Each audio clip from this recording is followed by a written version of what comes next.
Ina alhamdulillah wa salam ala wa rasulullah. Welcome to our class of Aqidah, our belief class. And for this class, we're studying the book entitled Diluting Wala Wal Bara, which is written by Sheikh Kareem Abu Zaid. I got his name there on the screen. And also that's where you can purchase the book at Amazon.com. I got it there so y'all can see it. I'm gonna round it out now. There it is. And this book should be a part of everyone's library. And it's really something how this book, as you can see, is helping us to get through these trying times as Muslims. Whenever we are faced with hardships, the way to handle them, we should always refer back to the example of the Prophet Muhammad sallallahu alaihi wasallam. He taught us how to handle ourselves in good times and in bad times. His companions, they are the role models for the Muslims today. They're supposed to be. If you make them your role model, you will find it easy to deal with the trials that Allah imposes upon us. Remember, Allah says just because we say we believe in him is not enough. We have to prove that we believe in him. And we prove it through the choices we make in life.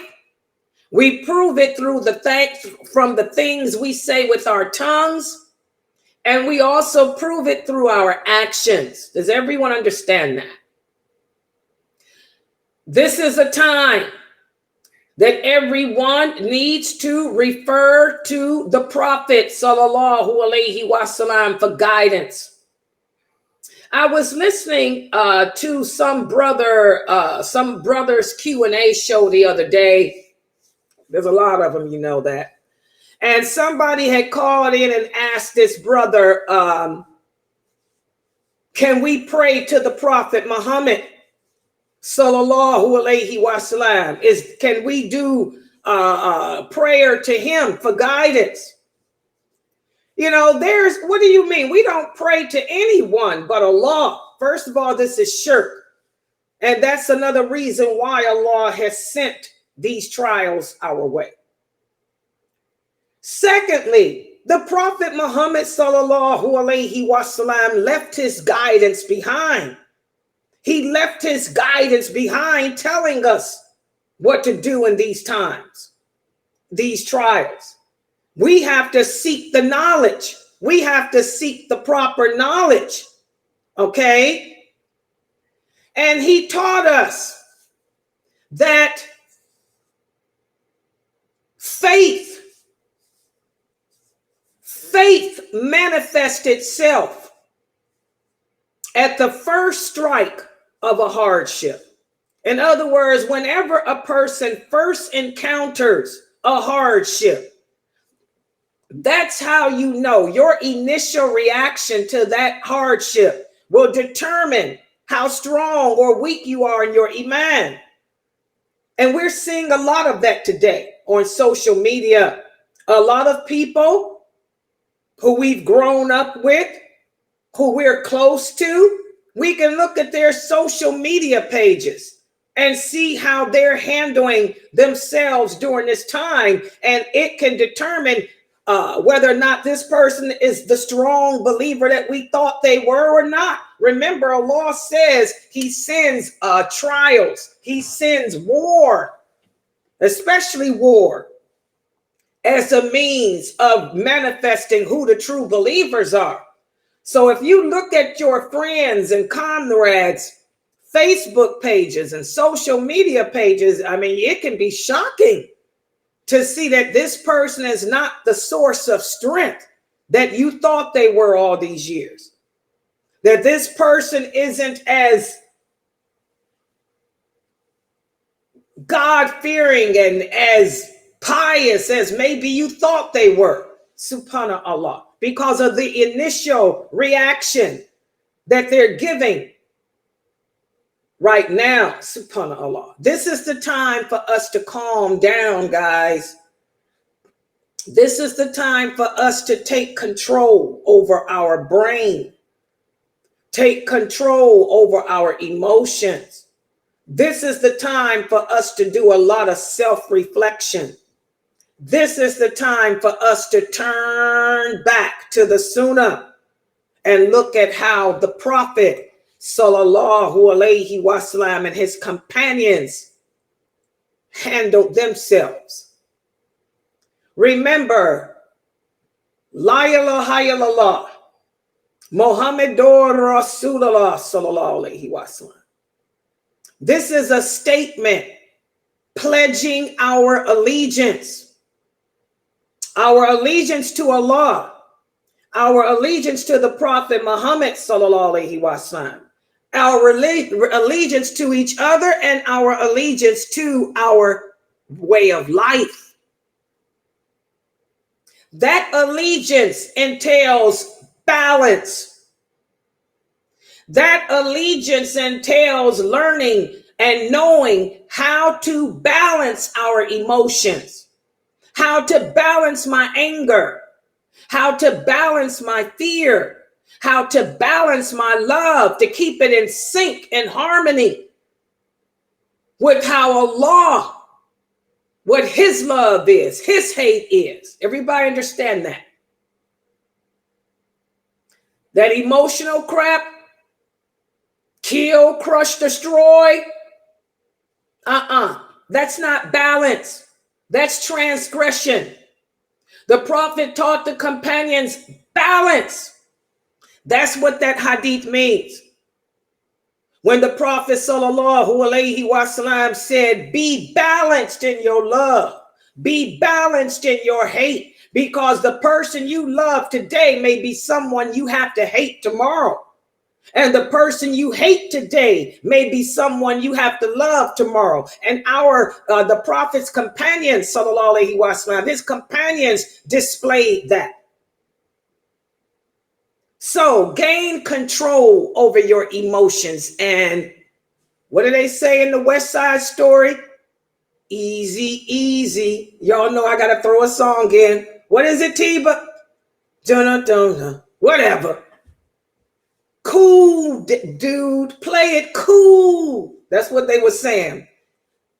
Easy, got it. Play it cool. That's how we have to be, guys. Cool, chill. Chill. Take a chill pill and refer to how the companions handled themselves. Now, that's what we're going to talk about today. Today, I'm going to give you guys more examples from the companions as to how they mastered striking the balance in their love, in their hate, and their allegiance. I'm going to give you several examples today of several companions and how they struck that balance. And some of these companions were given the good news of paradise too, as a result of how they struck that balance in their emotions. So let's put the PowerPoint up. And by the way, this is all chapter 14. We're still in chapter 14 of the book, Diluting Wala Wal Bara. Okay? We're going to speak about balancing, the art of balancing our love, our hate, and our allegiance. We're going to speak about how our role models, those original companions, they taught us how to balance it. And let's start off with one of the companions. His name was Thuamamah ibn Uthal. Now, he's a great example as to how those of us who are in positions of leadership, positions of authority, Whenever a calamity occurs, the people are going to look to us for guidance. They're going to look to us. If you are an imam, if you are a teacher, if you are a dawah, if you are a governor, a Muslim governor or whatever, if you are a scholar, anyone of a circle scholar, anyone of any type of status, you have a position of leadership amongst the people. So the first thing they're going to do is look at your reaction. They're going to look to see how you are handling whatever the trial is and try to learn from you. Well, for those of us in leadership positions, I'm going to give you a reminder from one of the role models, Thuamamah ibn Uthal. He was a leader who transformed. This occurred in the 6th year of the migration of the Prophet, Sallallahu Alaihi Wasallam. He sent letters inviting the other rulers, the chiefs of the Arabic tribes, inviting them to Islam. One such leader was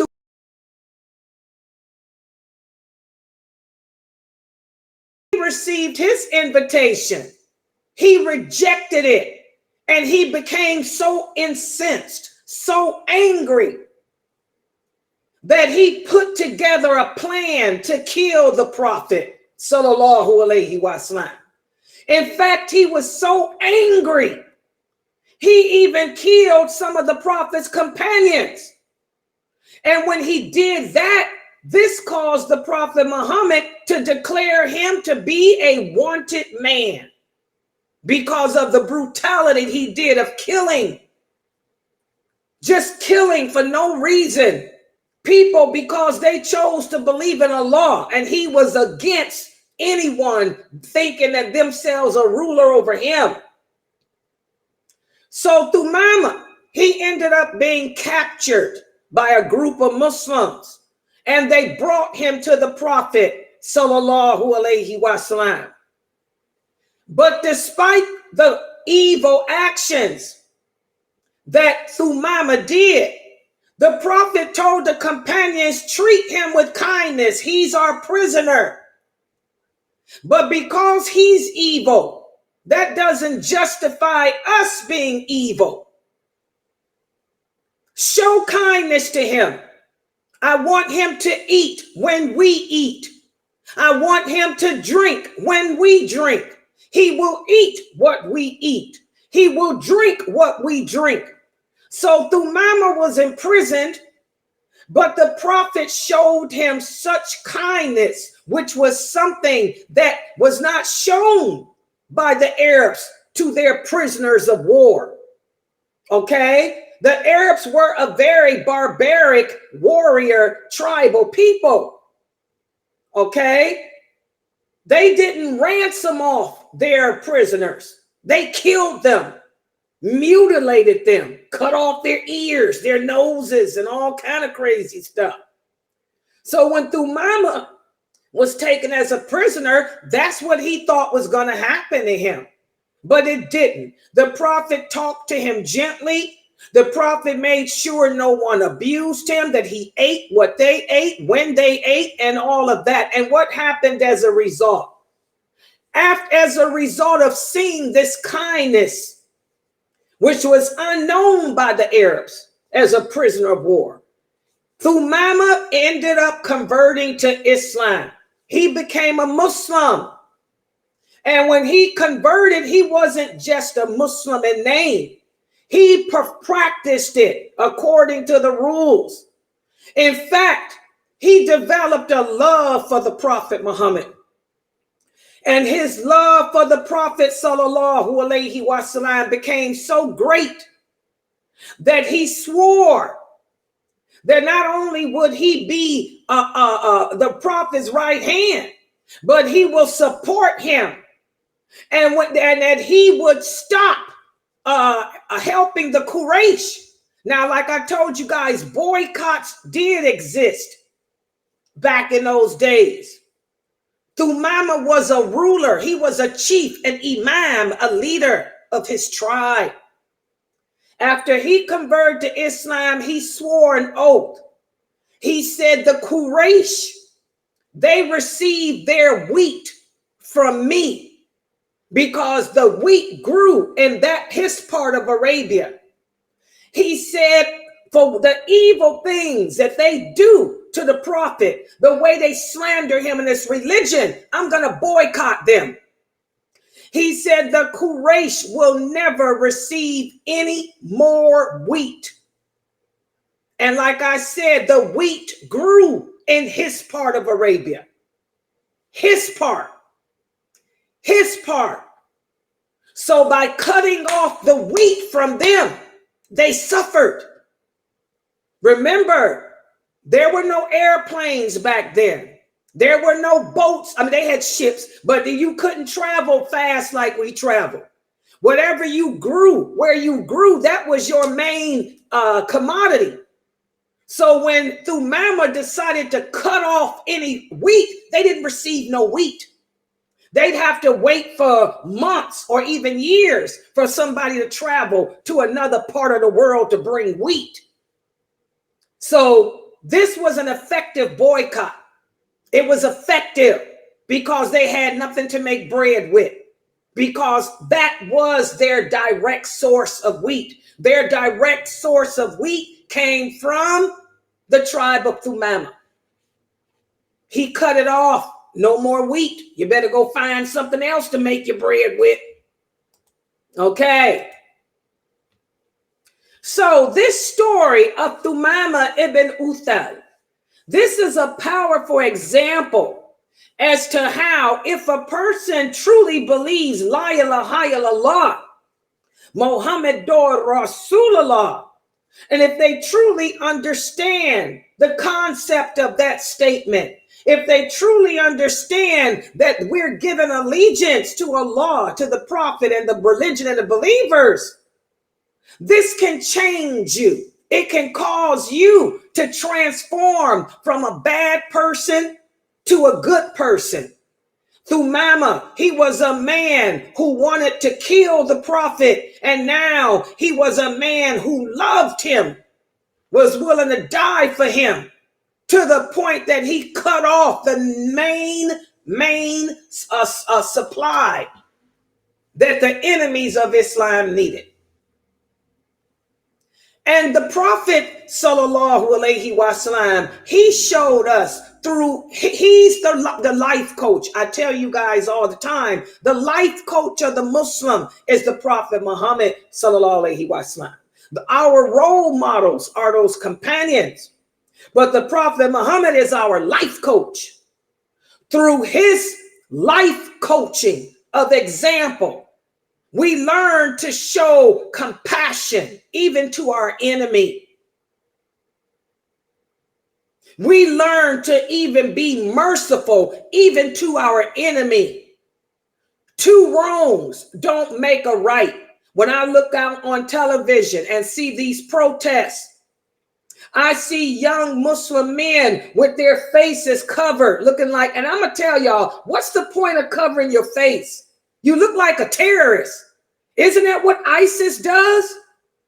Isn't that what Hamas does? Isn't that what Al-Shabaab do? They cover their faces. You brothers look like terrorists. It's bad enough that you look like a terrorist, and then you're sitting there throwing water bottles at the non-believers.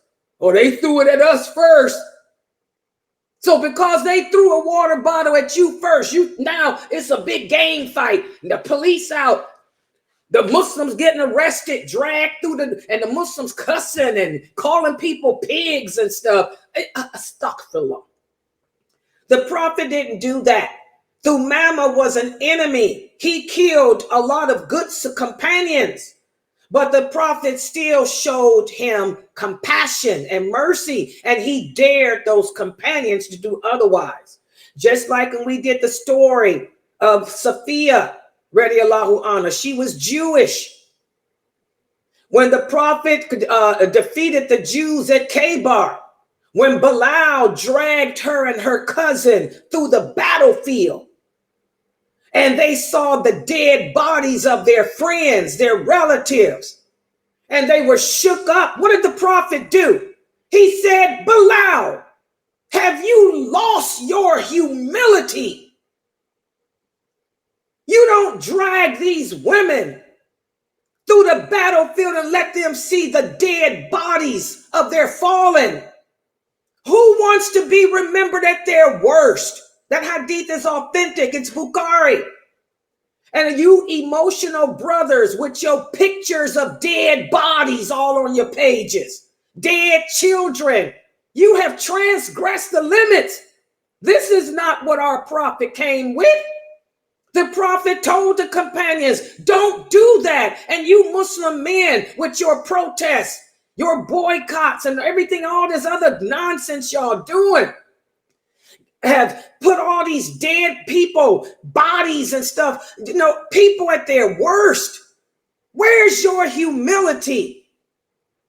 Where's your humility? You're no different than the Zionists. You're one of them. And if the Antichrist come, guess what? You will be right behind them, supporting him, because you have their characteristics. You don't have the characteristics of the Prophet Muhammad sallallahu alaihi wasallam, his compassion, his empathy.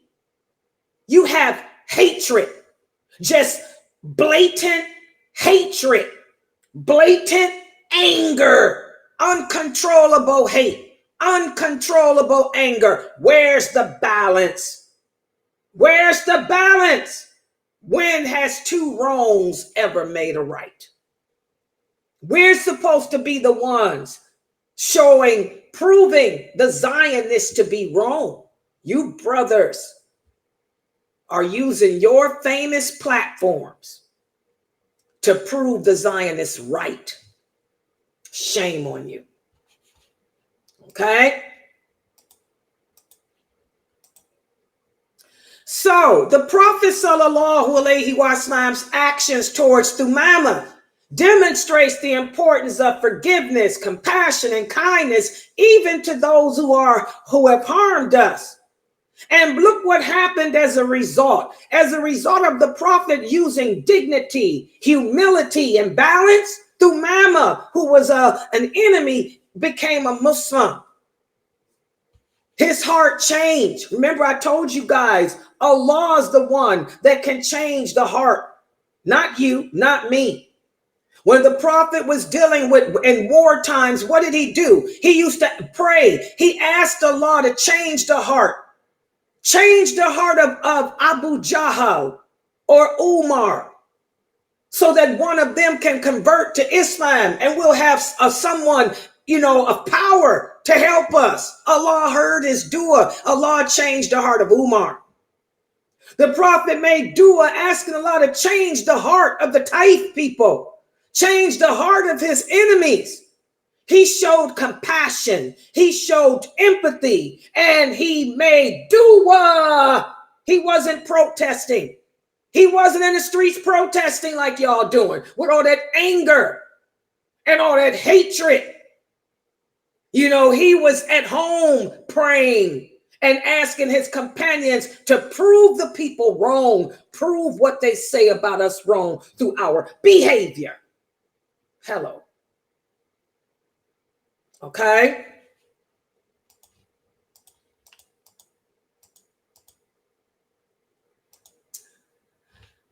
Another companion. This is one of the companions given the good news of paradise. He will be of those 70,000 who will enter paradise without being judged. And who was he? Amir ibn al-As, one of my favorites. He's an example as to how we should balance our hatred, because he's a role model. Through his example, we learn that if balanced, those who you hate today can become someone who you love tomorrow. Now, Amir ibn al-As, he went through 3 phases of belief in Islam.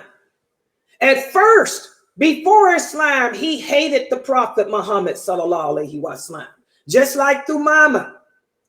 He hated him so much that just like Thuamamah, he wanted to kill him. But he eventually became a Muslim, and all that hatred that he had for the Prophet turned to love. It turned to allegiance. He held the Prophet sallallahu alaihi wasallam in such high esteem that he could never look him in the face. He could never look the Prophet in the face for 2 reasons. Number 1, because the shame that he carried in his heart because of the bad things he did to the Prophet and the Muslims. And secondly, he said the Prophet was so beautiful that if he looked at him, he'd be staring at him like a woman would stare at a man. That's how beautiful our Prophet was. So he always looked down. He never looked him in the face. He looked down out of respect for him. Out of respect for him. Okay? He held the Prophet Muhammad sallallahu alaihi wasallam in such high esteem that when Amir ibn al-As died, right before he died, he reflected on his life and he asked to be buried without any women around because he didn't want no women mourning over him. And he told him, you better not burn my body either because it's haram to cremate. And he asked for his grave to be filled with dirt. And he wanted only his companions, the other companions who were living around him at that time. Okay? That's how much he loved the law. That's how much he loved the Prophet sallallahu alaihi wasallam. When before Islam, he was a great enemy. He was an enemy to the Muslims, just like Abu Jahl and them were. So again, his story is also a story of how we can change if we balance our hate. If we sit down and instead of being so emotional, if we sit down and think, thinking allows us to rationalize. Rationalization leads to balance. That's how we balance our emotions. When he's just like Thuamamah, when they saw the compassion, the empathy, the care that the Prophet Muhammad had for everyone, it makes that hatred and that anger disappear because it's not justified. It's not justified. And that's why I tell you Muslim youths today that's looking at the television, I remind you every day what's happening in this world is not happening because of Israel. What's happening in this world is not happening because of Biden, America. If Israel wanted to destroy all the Palestinians, they'd never be able to do it unless Allah allowed it. What's happening in this world is because Allah willed it to be. I got to keep you rational, keep you focused on that. If we tell ourselves every day what is happening is because Allah willed it, that will tune out that anger. That will tune down that hatred. Because anger and hatred come from Shaitan. And whenever you fall into those 2 negative emotions, it always leads to, like we see on TV, violence, death, and all other kind of transgressions. So that's why I tell the youth here on this website and the youth listening to me, the power is with Allah. It's not with Israel. That's why I remind them. The Prophet Muhammad said, we as a nation, we will never be destroyed by our enemies. No matter how much Israel wants to do genocide, they can't. It's not going to happen. The Prophet said, Allah promised him.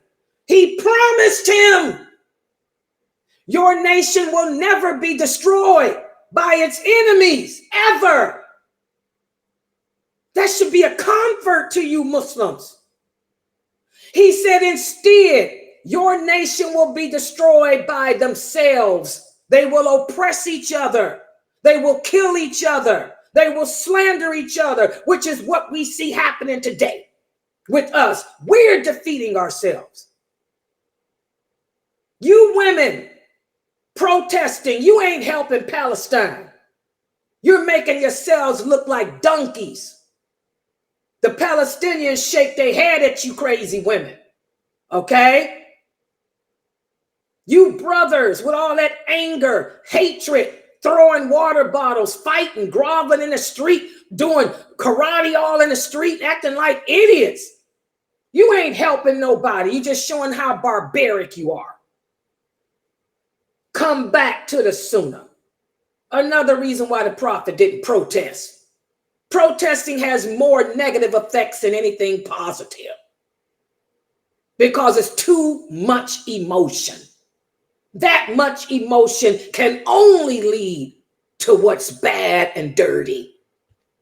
Okay? Now they're making fun of Muslim women. They got pictures all over the internet of you sisters with your tight blue jeans on, with a flag tied around your breast, bending over, call yourselves praying with your big derrieres. That's the laugh of the year. Probably the only prayer you made since Ramadan. Go home. Your home is better for you. Go home. You ain't helping nobody. You making the sisters like me and the Palestinians look bad because we would never be in those positions.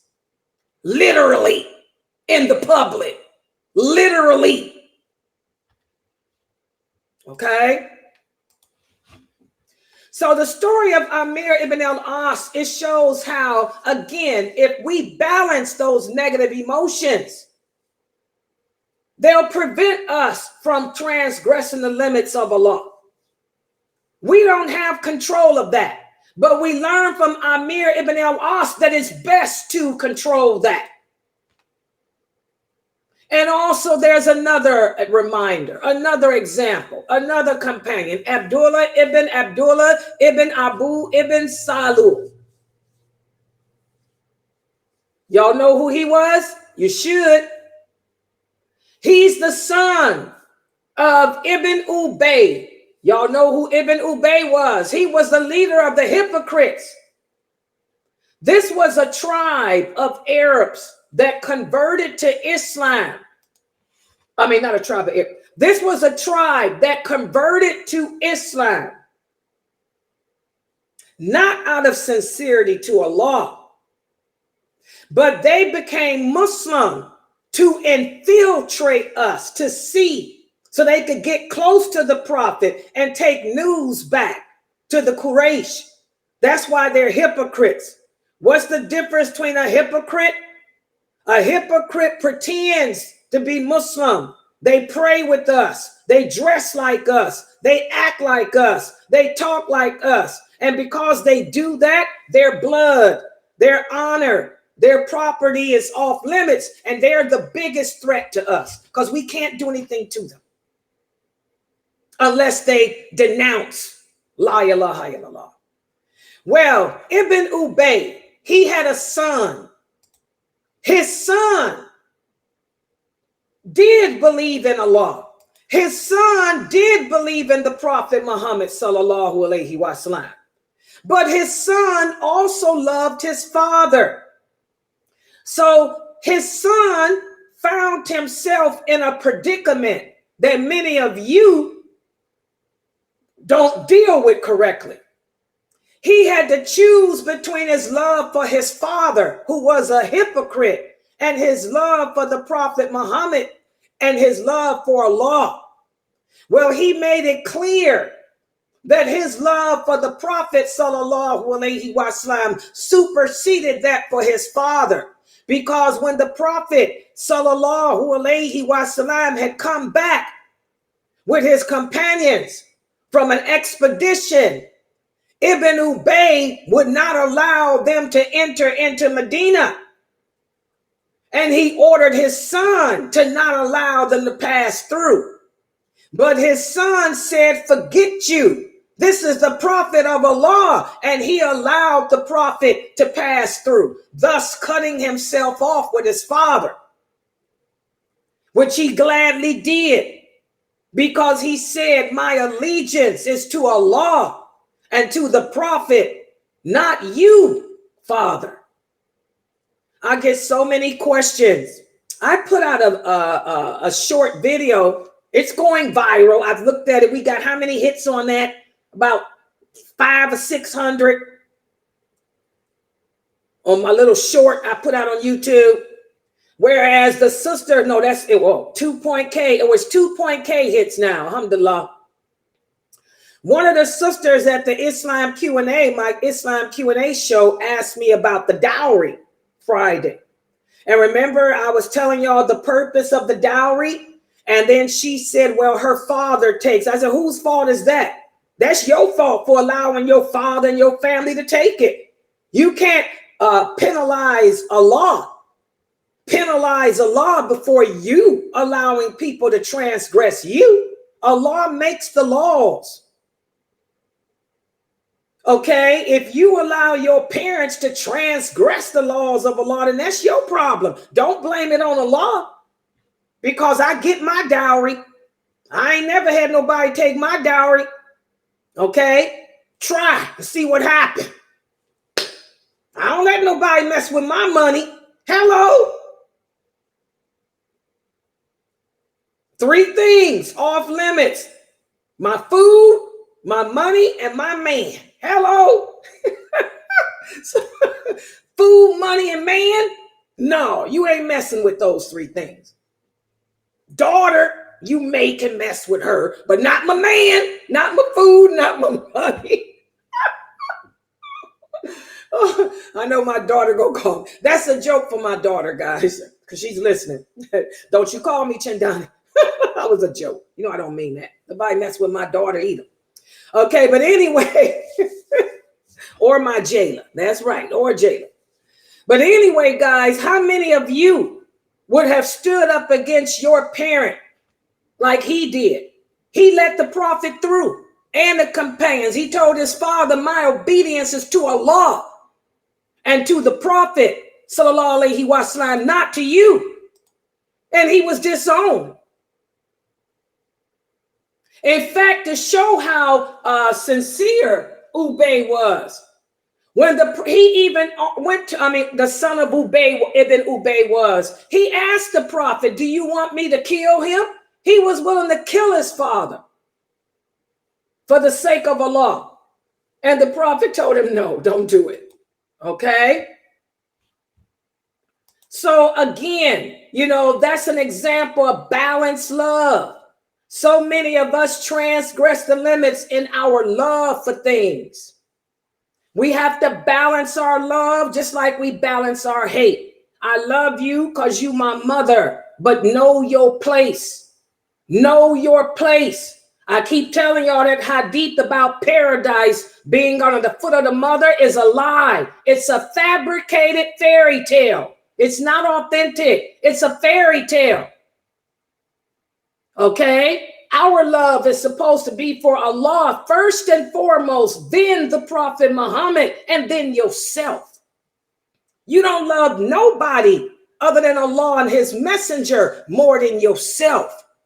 Because how can you save yourself from the hellfire unless you love yourself? Okay? Another example.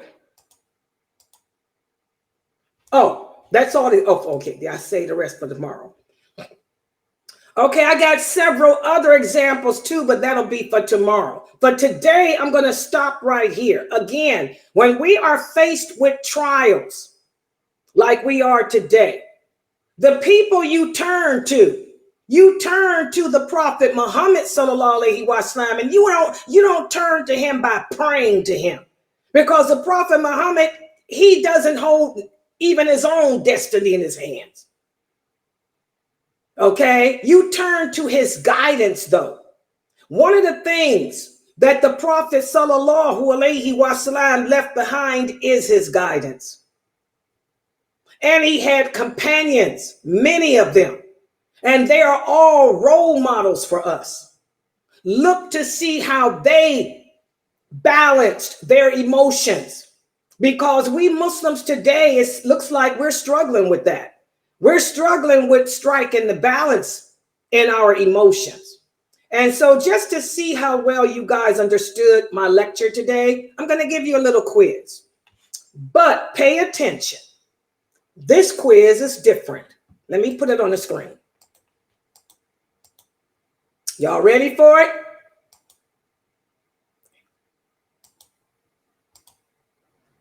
Thuamamah boycotted the Quraysh by cutting off their wheat supply. Why did this work for them, but this won't work today? For example, if all the Americans were to stop buying wheat, and let's say Israel, all the wheat came from Israel, is that going to hurt Israel? Why come it worked then, but this wouldn't work today? Can anybody answer this? I'm trying to get you guys to think logically, to use your logic, your reasoning, instead of your emotions, if you paid attention. Who wants to try it?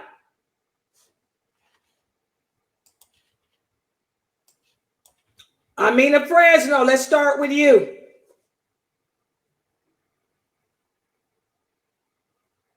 Why is it that this wouldn't work today? Or maybe you think it would work. It ain't gonna work today because this is 2023 and it ain't like that little bit of stuff back there where they was the only ones. Good job. Anybody else want to explain it a little better? But she got it right. Anybody else want to add to it? Good job, Amina. You got it right. Anybody else got a little bit more to say about it? Pfizer? My baby is here. Pfizer? What does she mean? Anybody else?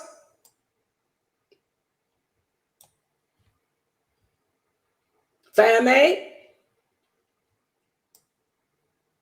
Ifti? Oh, Anissa's here, guys. Assalamu alaikum, Anissa. How you feeling? Walaikum salam. I'm doing pretty good. Are you? Let me say this too, Layla, before you go on. Let me break it down like this. Okay. Now you gonna boycott Starbucks. You ain't hurting nobody but me because it's a franchise. That's right. Exactly, guys. Do y'all get it? What she's saying?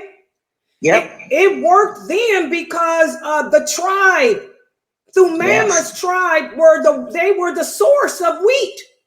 Yes. That they were the direct source. So if I'm not going to give you no wheat, then you ain't got no wheat. You got to go use some dirt or something for your bread. But the world ain't like that today. I mean, even if everybody in America were to stop buying first of all, Israel doesn't own Starbucks. I keep telling y'all, Starbucks is a franchise. It's owned by me. If I got a Starbucks store, that's my store. You hurting Layla. You ain't hurting Israel. Israel ain't got nothing to do with my store. This is my money, my family. But let's just say that Israel really did own Starbucks, although they don't. That's stupid to even believe that. Okay? Even if everybody in America stopped drinking Starbucks, you ain't hurting them, because unless Europe starts, unless Antarctica stops, unless Australia, unless every other country in the world stop drinking it, you ain't hurting them. Because that's not how economics works today. That's not how economics work today. Plus, it's a franchise. Thuamamah didn't have a franchise on wheat. He owned the wheat for that area. That was it. Saudi Arabian wheat came from him. Period. That ain't no franchise. Okay. Good job, Anima. And by the way, Anissa, how are you feeling? You okay? I'm feeling fine, as always. And they are going to amputate my toe tomorrow at 5. Okay, good. So but you're in the hospital still. Yes, Okay, I'm still in the hospital. I'll be here for a bit. Yeah, everybody keep our sister Anissa in y'all supplication. She's, been sick and she's got diabetes and she might have to lose her toe tomorrow. So Alhamdulillah. I'm glad to hear that you're okay though. Alhamdulillah. Yes. Oh, yeah, that's in control. Oh, alhamdulillah. Okay, look at the next question, guys. This is another one that'll cause you to think and get rid of that emotional crap.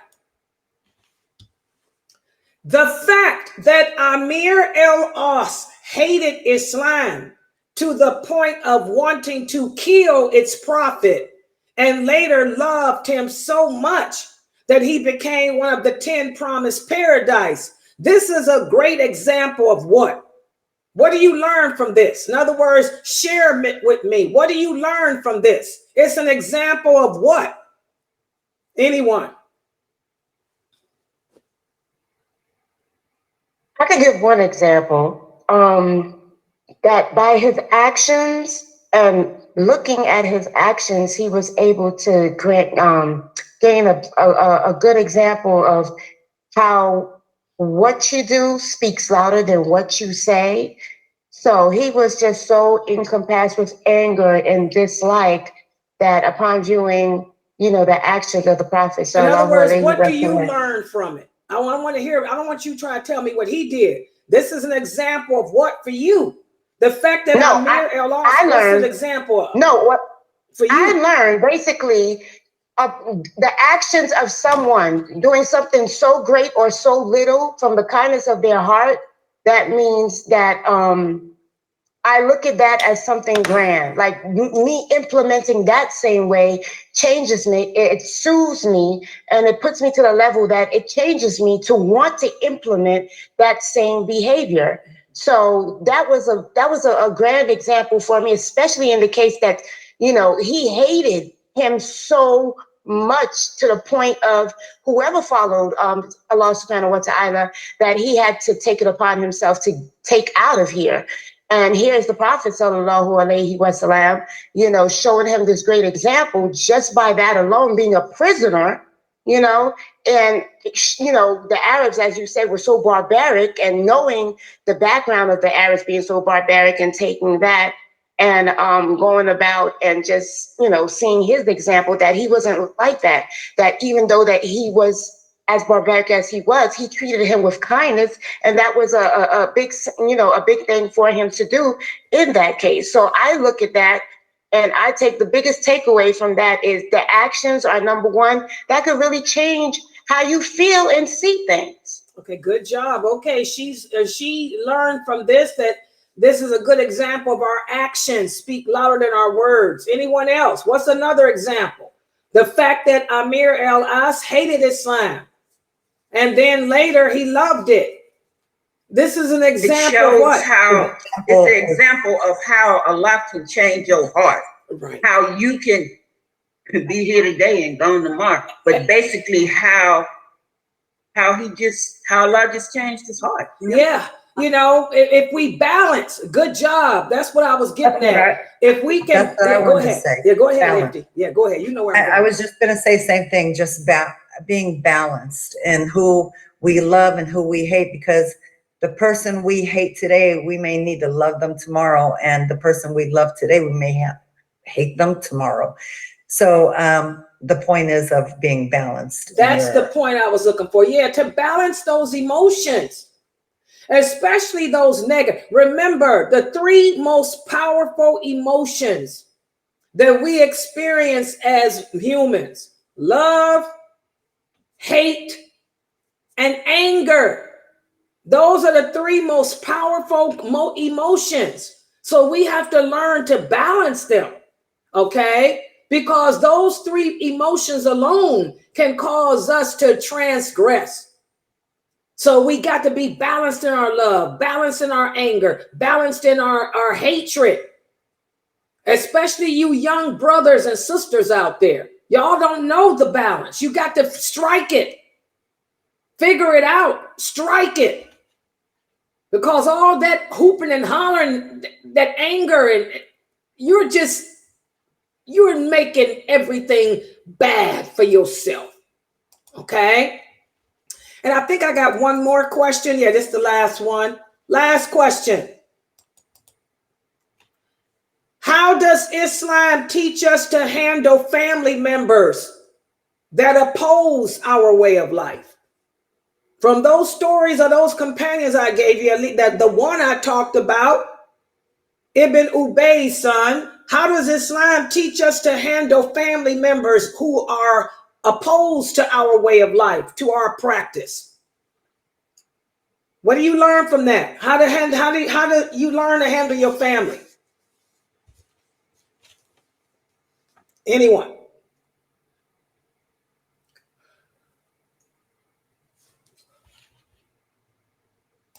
That one's easy. I would say, like, we love them, we advise them, but we remind them that for our love for the Prophet and for Allah subhanahu wa ta'ala and for the Prophet, and we have to draw the line when they cause us to disrespect or do anything that would be displeasing to Allah subhanahu wa ta'ala. So I say I love them, but I keep my distance if they're gonna put me into the hole that's gonna make my Lord look at me different, or even, put me to the side. So that's just what I take from it. Exactly. Go ahead, Anissa. Go ahead. Yeah, what I've learned is my parents and other family members, cousins and relatives, they see me as the way they want to see me. Once I embraced Islam, they see me differently, but they don't realize I'm still the same person. I'm just a better version of myself. So myself means patience. I must have patience with them and still let them see I'm still the friendly person. I'm still the helpful person. I'm still who you think I am, but I'm better at it now, much better at it, especially much better at dealing with you and the ignorance that you give to me when you're telling me to my face, I'll pray, girl, you got the blood of Jesus over you. That's the stuff I'm dealing with right now. So I have to say, A'udhu billahi minash shaitanir rajim a lot, so that I'm not getting caught up in agreeing with them over the ignorant things that they're saying to me, because they don't understand. And I ask Allah to guide them to Islam, because I don't want them killing me with all their words and all their prayers going to the wrong direction. Exactly, guys. You know, I learned from this too. I mean, if the war comes, I'm sorry. Allah sends calamities as a way of differentiating who the believers are from the hypocrites. Even if you, my family, I'm like Abu Bakr. When Abu Bakr's son converted Islam, he said, when we fought the Battle of Badr, Abu, I was so close to you. You didn't see me. I could have shot you with my arrow, but I didn't because you my father. And he laughed. Abu Bakr didn't laugh. He looked at him and he said, that's the difference between you and me, son. Because had I turned around and seen you, I would not have hesitated to let my arrow fly from its bow. And that's how I am. Even if you, my family, I'm sorry. If it comes down to Islam, versus whatever, if you ain't on the right side, hello, goodbye. You know, nothing comes before Allah. Nothing comes before his messenger. Okay, sallallahu alaihi wasallam. Okay, I'm sorry. If you with me or you against me. If you against me, then let the bow fly. All right. Okay, so mashallah, that's our lecture for today for this class. I want you guys to remember, be calm, be intelligent. This is the time to turn back to the Sunnah. This is the time to learn your religion, to take Islam serious and learn it correctly. Because what's happening is in the world is happening not because of Israel, it's because Allah willed it to happen. He's the one in control. He's the one in power, not anyone else or anything else. And like I tell y'all every night, ask yourself, are you on the receiving end of it? In other words, are you one of the reasons why Allah sent this calamity? Are you a contributor to it? A lot of these people I see on TV protesting, they look like contributors to me. Okay. All right. I'm going to close out for right now.